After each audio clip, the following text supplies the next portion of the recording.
ঢাকা মহানগর দক্ষিণ বিএনপি কোনোভাবেই বরদাস্ত করবে না কোনো আওয়ামী লীগের লোক, কোনো জাতীয় পার্টির লোক, কোনো সুবিধাবাদী গোষ্ঠী বিএনপিতে জায়গা পায়।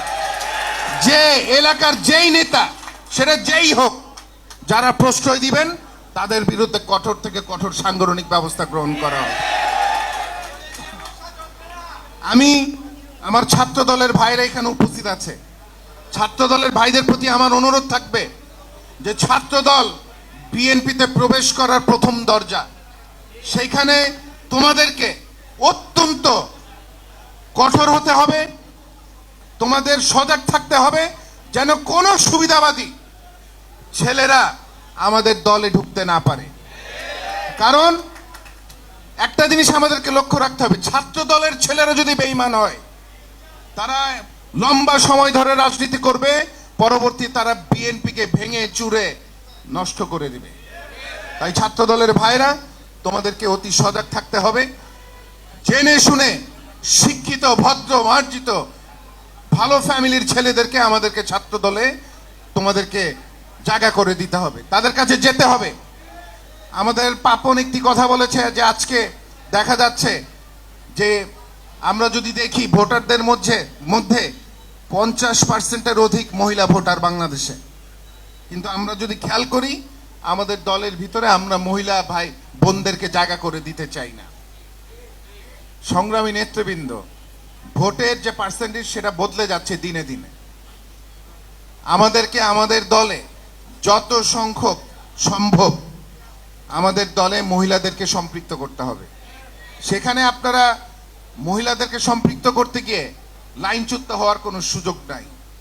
যারা পরিষ্কার, যাদের বিরুদ্ধে কোনো অভিযোগ নেই, আমাদের ভদ্র মার্জিত আমাদের মা বোনদেরকে আমাদের দলে সম্পৃক্ত করতে হবে। যারা আমরা দল করি, আমাদেরও সন্তানরা, মেয়ে সন্তান আছে, আমাদেরও মা বোনের আছে, তাদেরকে সম্পৃক্ত করতে হবে। প্রিয় নেতৃবৃন্দ, আপনারা দেখতে পাচ্ছেন যে একটি দল আছে বাংলাদেশে, এই দলটি সব সময় যেই দল ক্ষমতার কেন্দ্রবিন্দুতে থাকে তাদের বগল তলায় যায়। আপনারা কি বুঝতে পারছেন না আমি কি বলছি? তাদের বগল তলায় যায় এবং যখন তারা ক্ষমতা থেকে বের হয়ে যায়, তারা ওই বগল তলা থেকে বের হয়ে গিয়ে আরেকজনের বগল তলায় গিয়ে যায়। এবং এই গত বিশেষ করে 10টি বছর তারা আওয়ামী লীগের ভিতরে ছত্র ছায়ায় ছিল এবং বর্তমানে তারা অনেক মুক্তিযোদ্ধা হওয়ার চেষ্টা করছেন।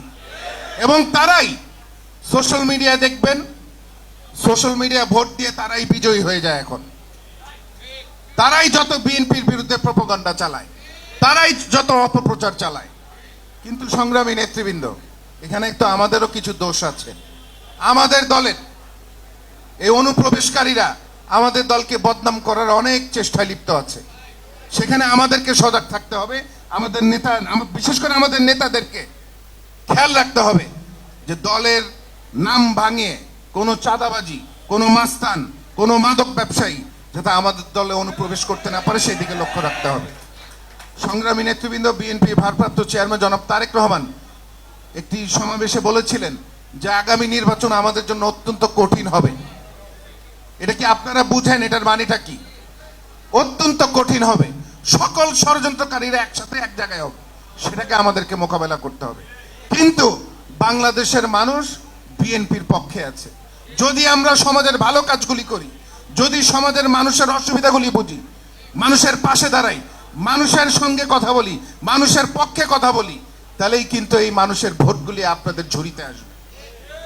আর যদি আপনারা এলাকার মানুষের বিপক্ষে দাঁড়ান, মাদক ব্যবসায়ীদের পক্ষে নেন, চাঁদাবাজদের পক্ষে নেন, তাহলে কিন্তু মানুষ আপনাদের পক্ষে থাকবে না। সংগ্রামী নেতৃবৃন্দ, আমি বক্তব্য বাড়াতে চাই না।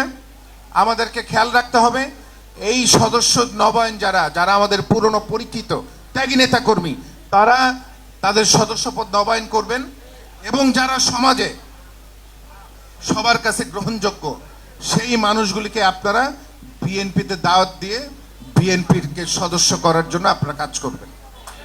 আপনাদের কাছে অনুরোধ থাকবে, আপনারা দলের যে ফাউন্ডেশন